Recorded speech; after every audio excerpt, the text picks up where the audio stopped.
Iglesia, un abrazo muy especial. Tengan ustedes muy buenas noches. El Señor les continúe bendiciendo en todas las áreas de su vida. La voluntad del Señor es el título para hoy. Le quiero pedir comedidamente el favor que usted vaya a Éxodo capítulo 20. Éxodo capítulo 20, el título es La voluntad del Señor. Y hoy el Señor ha puesto en mi corazón este tema, ¿por qué? Ustedes saben qué pasa en Éxodo 20 y en Deuteronomio capítulo 5, creo que del 16 en adelante. Perdón si la memoria me falla. Éxodo 20 y Deuteronomio 5 narran los mandamientos de Dios.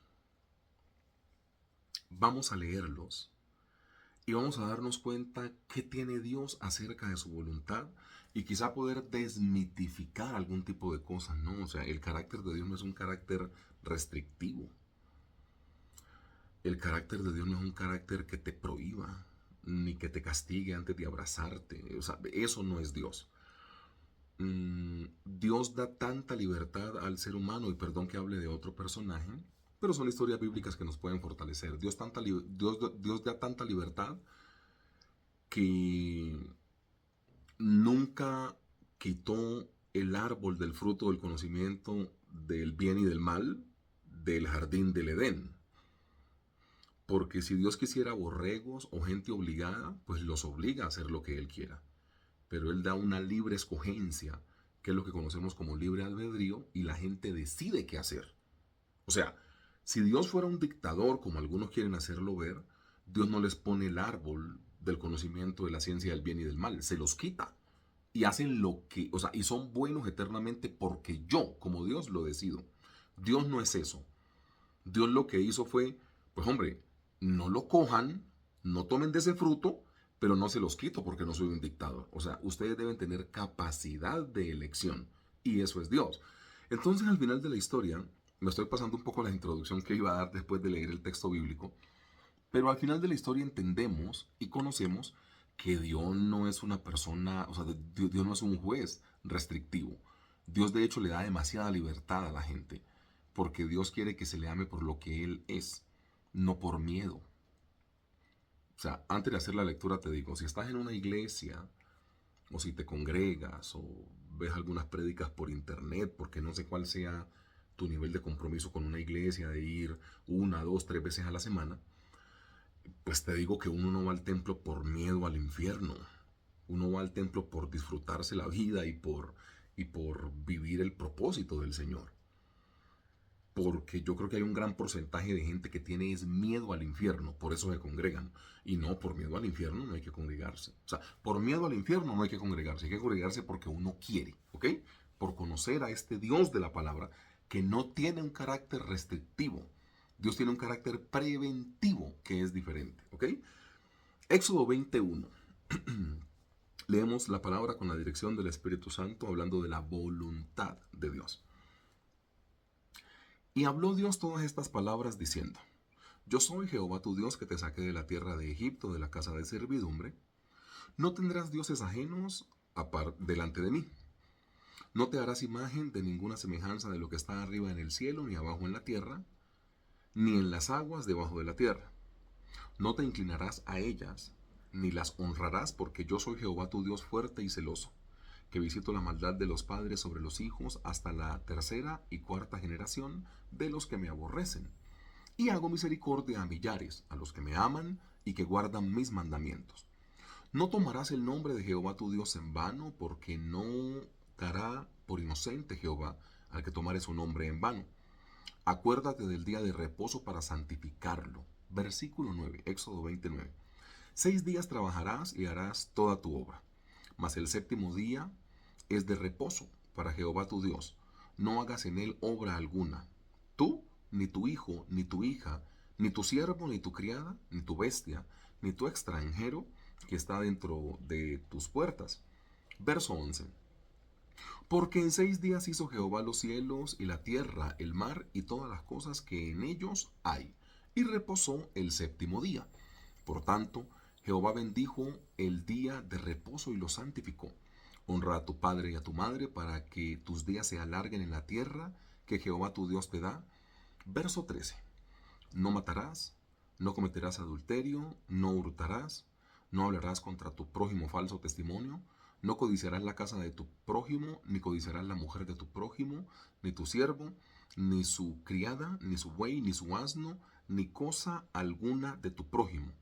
Todo el pueblo observaba el estruendo y los relámpagos y el sonido de la bocina y el monte que humeaba. Viéndolo el pueblo temblaron y se pusieron de lejos. Y dijeron a Moisés, habla tú con nosotros, y nosotros oiremos. Pero no hable Dios con nosotros para que no muramos. Y Moisés respondió al pueblo, no temáis, porque para probaros vino Dios, y para que su temor esté delante de vosotros, para que no pequéis. ¿Ok? Iglesia, mire, varias cosas acerca de la voluntad del Señor que son lo que muestra esta característica. Lo primero que yo observo es que cuando uno conoce a Dios de esta manera, uno se da cuenta que Dios lo que está intentando hacer es evitarnos problemas. Algunas personas por malas interpretaciones y, y yo creo que malas interpretaciones y muy malas intenciones empiezan a hablar de un Dios que no es esto que se nombra acá. Dios lo que está diciendo en otras palabras es, hombre, yo quiero que te vaya bien, mira la lista de cosas que te doy para hacer. A mí me sorprende a título personal, no estoy metiendo a nadie más, Dios cómo nos conoce, ¿no? O sea, esta es la historia de Moisés, 1500 antes de Cristo. Moisés cuando va por las tablas tiene 80, 90 años. Estamos hablando de que este escrito tiene bajito 3390, 3410 años. Esto que acabamos de leer. Y Dios nos conoce tanto que nosotros, hablo a título personal, seguimos pecando en esto. O sea, la palabra no pasa de moda jamás. Yo pienso en lo que está acá y yo digo, wow, de esto que Dios escribió, que nosotros le decimos a esto decálogo o 10 mandamientos, en cuantos uno peca, ¿cierto? Y uno dice, Dios mío, esto está terrible, porque, porque no es que uno tenga la vida solucionada. Venga, con total transparencia, yo algunas veces le digo a la gente de la iglesia, pues prepárense para una equivocación mía. No porque yo lo quiera hacer de manera premeditada, creo que me estás entendiendo bien, pero los líderes de las iglesias no somos perfectos y algún día algo tiene que pasar. Como le pasó a todos los que están en la Biblia. Yo no tengo corona para que no me pasen cosas malas, para que no decida mal, para que... Pues, hay cosas que yo a la edad que tengo no sé. Hay cosas que yo por insensatez, por falta de sabiduría, por juventud, por inexperiencia, voy a decidir mal. Y ya. Y yo sí creo que Dios, que yo estoy muy convencido que Dios permite que nosotros hagamos lecturas como esta para que nos concienticemos un poco porque los mandamientos no están pasados de moda. Mira, o sea, yo pienso en esto y yo digo, casi que a diario le fallamos al Señor. Casi que a diario le fallamos al Señor. Porque uno combina esto con las enseñanzas del Señor Jesús, que no vino a abolir la ley, sino a cumplirla en síntesis. Y, a ver, en total transparencia, en un punto todos hemos deshonrado a papá y a mamá. Ahí ya tenemos un problema. El Señor Jesús dijo, hablando del adulterio, pues, que todo aquel que mira a una mujer o un hombre con deseo en la calle ya adulteró con ella en su corazón o con él en su corazón. O sea, ¿cómo te salís de eso? Siendo muy transparente. Yo soy un tipo bien respetuoso, pues, como el tema en qué sentido, en que yo tengo una hija, pues, que el día de ayer está cumpliendo 9 años. Entonces yo siempre he pensado de las miradas indecentes, o sea, yo siempre he pensado de las miradas indecentes en la calle, que cómo un hombre va a mirar a una mujer con deseo en la calle, sabiendo que tiene hermanas, que tiene hijas, porque si te van a mirar a tu hija con deseo, a ti como papá no te va a gustar. Entonces, ¿qué haces mirando por fuera? Yo tengo esa premisa de vida. Que algún día por ahí los ojos se me han ido, pensaría yo que sí. Entonces, yo creo que literalmente, y siendo muy transparente, nosotros a Dios le pecamos en esto, en todo lo que está acá. Hace 3500 años se escribió esto y nosotros seguimos. Yo digo, Dios nos ama mucho porque nos conoce y puso esto. Mire, lo primero que toca definir de la voluntad del Señor es que Dios es un Dios de un carácter preventivo, que se anticipa, no que posterga y que restaura o que repara. Nosotros casi siempre que buscamos a Dios es cuando estamos metidos en el problema. El carácter bíblico es que Dios les da estas leyes antes de que ellos se metan a la tierra prometida. O sea, lo que Dios quiso hacer con ellos fue preventivo, no curativo y restaurativo. La voluntad del Señor sí es preventiva. Sí es de las que se anticipa, si lo querés colocar así, para que no caigas en lo que tú y yo caemos casi que a diario. La voluntad del Señor tiene que ver con la prevención de las cosas malas, no con la restauración. A ver, la voluntad y el amor de Dios puede restaurar tu mente y tu corazón después de que la hayas embarrado, de que te hayas equivocado. Claro que sí, pero no es la idea. La idea es que apliques esto antes de que caigas. Lo primero que toca definir de la voluntad del Señor es que es preventiva, no restaurativa y curativa. Lo segundo que muestra el texto bíblico a mí me aterra. Son las 7 u 8 veces que la palabra no aparece en el decálogo. Para que usted me entienda de otra manera, de los 10 mandamientos, 7, 8 empiezan con la palabra no. De los 10. ¿Qué es la voluntad del Señor? Yo casi nunca veo a los cristianos o a los hijos de Dios acomodados a decir que recibieron la voluntad del Señor cuando es un no para ellos, pero un sí para Dios. Me explico. La voluntad del Señor no tiene que ver con que Dios te diga que sí. La voluntad del Señor tiene que ver que así Dios te diga que no, su voluntad se ejecute. ¿Por qué te explico esto así? La gente casi siempre cree que Dios, cuando te dice que sí, la gente dice, no, yo estoy bajo la voluntad del Señor y siento el gozo y me siento respaldado por el Señor. O sea, todo lo que dices que es positivo y que Dios te respalda y que vas para adelante, tienen que ver con cosas que te satisfacen. Entonces, voy a ser muy transparente.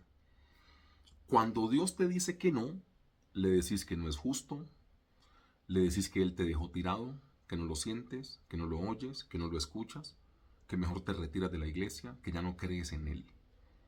Cuando Dios te respalda, aplaudes. O sea, tienes un carácter de que cuando Dios te dice que no ante una petición, ahí te frustras. Por eso la gente cree que la voluntad del Señor es únicamente que Dios les diga que sí. Y Dios en su carácter puede decirte que no.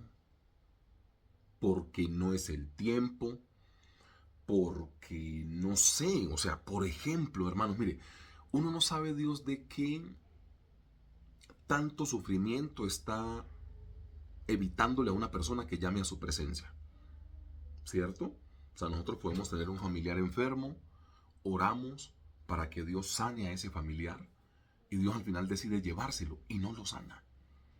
Entonces, mire, empecemos por el principio.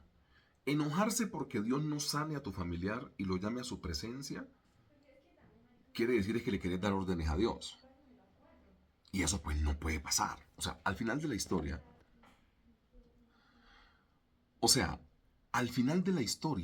tú oras por la voluntad del Señor y Dios hace su voluntad. Tú no le ordenas a Dios cuál es tu voluntad para que Él haga tu voluntad. Mira, el ser humano tiene que crecer mucho en esto. Y Dios al que corrige y al que le niega cosas, le está formando de una manera. Y yo, como lo dije hace 15 o 20 días, en una enseñanza de día domingo, yo dije, Dios y la vida son tan buenos maestros que si no quieres aprender la lección, Dios te la repite. Es que es muy fácil. Para poder pasar a un siguiente grado lectivo, ¿qué tienes que hacer? Pasar todas las lecciones. Si no entiendes eso, tienes que volver a repetir el año. Con Dios pasa lo mismo. Mira, el carácter de Dios y su voluntad no tienen que ver con un sí para ti. Tienen que ver con un no porque es pertinente decirte no. En otras palabras, y con esto concluyo, es mejor que quedes un poco aburrido porque no se cumplió tu sueño, tu plan y tu capricho y que la voluntad del Señor se ejecute, A que por el contrario, tú quedes muy contento y en el cielo haya un desastre porque no estás haciendo la voluntad del Señor. La voluntad del Señor es preventiva, no restaurativa y curativa, aunque pueda trabajar en esta segunda área. Y la voluntad del Señor tiene que ver única y exclusivamente con que Dios gobierne. O sea, Dios le puede decir que no al ser humano. Y no por esto el ser humano ni se retira de creer al Señor, ni se va de la iglesia, ni le dice al Señor, Señor, es que siento que me fallaste. Dios te falló. O sea, el que te compró por precio de sangre, envió a su hijo a la cruz, te falló porque un plancito no te salió. O porque Dios no quiso o sanar a un familiar, o no te dio el carro, o no te dio la casa, o sigues enfermo y no te sana. Señor, ¿cuándo te vas a acordar de mí? Se acordó de ti hace 2000 años que envió al Señor Jesús a la cruz del Calvario. La voluntad del Señor es preventiva, no restaurativa y curativa, aunque pueda trabajar en esa área. Y la voluntad del Señor tiene que ver con que Dios le puede decir a sus hijos que no, con tal de instaurar su voluntad. ¿Era la voluntad del Señor que ellos fueran a la tierra prometida? Sí. ¿Tuvo que decirles que no a varias cosas que ellos querían? También. Porque cuando tú te conduces con Dios y vas haciendo lo que Dios te pide, algunas veces Dios tiene que decirte que no. No te desanimes por un no de Dios. Y si en ese no se pierden vidas, se pierde tiempo, entre comillas, ¿no? Se pierde dinero, no te desesperes. Dios restaura eso. Él restaurará lo que pasó. Entonces no te compliques por un no de Dios. Complícate por un sí tuyo. Porque si tú dices que sí, aun cuando Dios ha dicho que no, ahí puedes estar en problemas. Iglesia, Dios te bendiga. Abrazo fraterno.